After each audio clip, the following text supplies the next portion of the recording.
Channel 4 විකාශනය. The director of the Channel 4 documentary, Tom Walker, and its executive producer, Pierre, have conceded that there is no connection to Suresh Saleh. Is this a lie? Are their claims lies as well? The intention of all those who criticize this was to sling mud at the Rajapaksas. We are alive today because of the Rajapaksas. I wish to make a personal request from our leaders, make a compensation claim. They are called various names including thief and miner. There has to be a limit. Those claims should be truthful too. Other parties are attempting to come into power by publicizing fake news and vilifying others.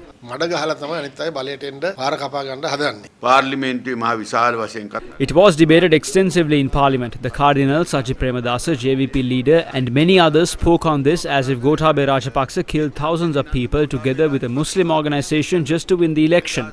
Since his documentary was released, the opposition thought it had a great trump card. Even Fonseca, who was in the war, believed this. He blamed Maithripala Sirisena. I don't understand how he is a field marshal.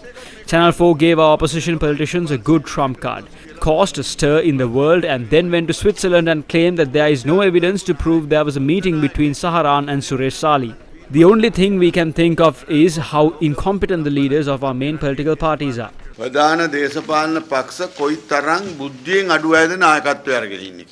Two SLPP MPs based their claims today on a statement made in Geneva, Switzerland 2 days ago.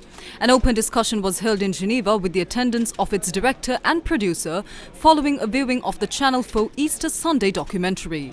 What were the contents of this discussion? During the discussion, the duo replied to a query posed by a journalist and social activist Sunanda Deshapriya. I would like to raise two questions of criticisms that has been leveled against the film, and like to see know your opinion. One is that some people say that actually I have seen Riley Commissioner's evidence, the sister secret evidence and evidence at the Easter Sunday Attack Commission, and wrong evidence. This is not a public document. In that document, he asked them to send the media out to, he said, I have to say something, I don't want media to be here.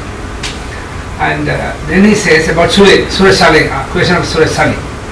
And he says, I know Saleh very well because he is the one who organized Muslim groups, paramilitary groups to fight the Tigers in the 80s.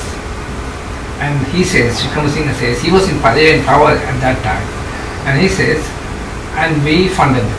And based on this, they say Saleh already knew them. Then why do you, Maulana, what is the necessary for Maulana to make a contact with, make a connection between Saharan and Saleh?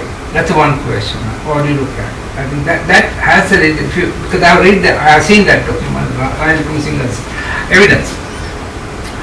And some others say Saleh is one of the best, like a military agent, and someone like him go to a house in Puntland to meet them.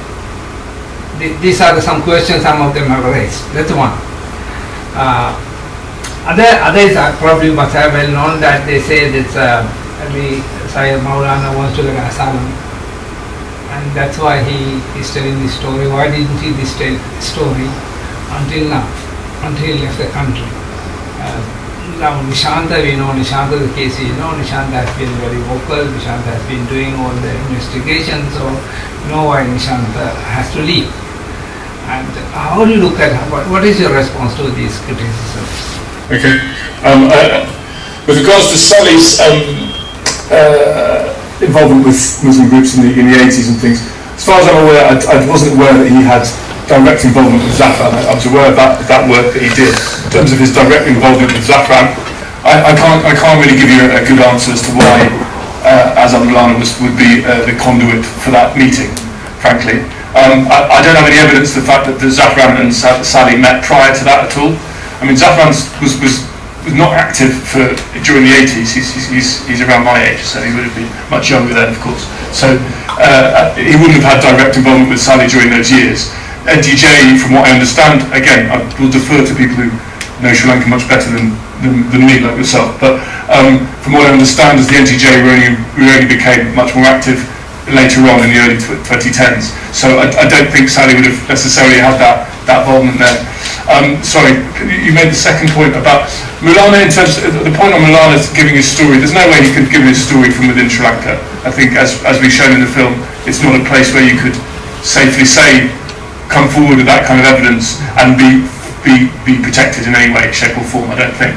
So whether or not he said he gave it in order to get asylum, I mean, given how his life is. So while he was in Sri Lanka, he worked at Pillay. He had a pretty good life. He had it was paid very well. He had government protection. He worked for a government.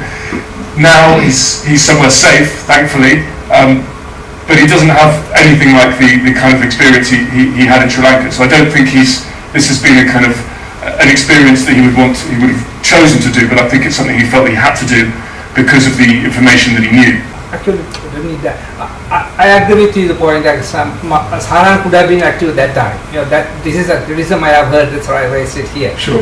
But for your information, there's a website called Colombo Gazette, probably in Colombo. He's editor now in Australia, he's gone to Australia. He's a brother. He, after the film, he said, tweeted saying that Maulana told me the story in Sri Lanka, but I did not report it because I could not verify it. So just for your information, so that's one evidence that he has, before he's telling it in the UN, he has told him that story. Yes, he said that I'm aware he didn't of that. want to publish it. Yeah. He said that. It was in his tweet. Sure. I would just add that Suraj Sali was out of the country at the time. The Rajapaksas were being investigated. I think he was as well. The activities of the Tripoli platoon, and according to Hanzir Maulana's testimony, the reason why these attacks had to happen, part of the reason was that the investigations needed to stop into the Rajapaksas and they had to return to power. And Suraj Sali wasn't in the supreme position he was in before, and you have the coincidence that Pilian was in prison with some of the group, and so that's where perhaps the idea was hatched, if that makes sense. I mean, I don't know the whole plot, but these are the questions. And as for Maulana, why, there are allegations he made this story up. He would have been, hundreds of people, if not thousands, have disappeared in Sri Lanka for telling stories like this. He left Sri Lanka because he was frightened for his life. I don't know why he would make up this story having left Sri Lanka, or tell this story, because Sri Lankan people in exile have also been murdered, who've been in opposition to the government, and he's still frightened for his life.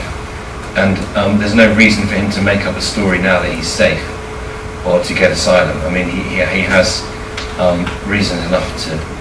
It's such a dangerous story for him to concoct, and from his position as well, for the people he knows.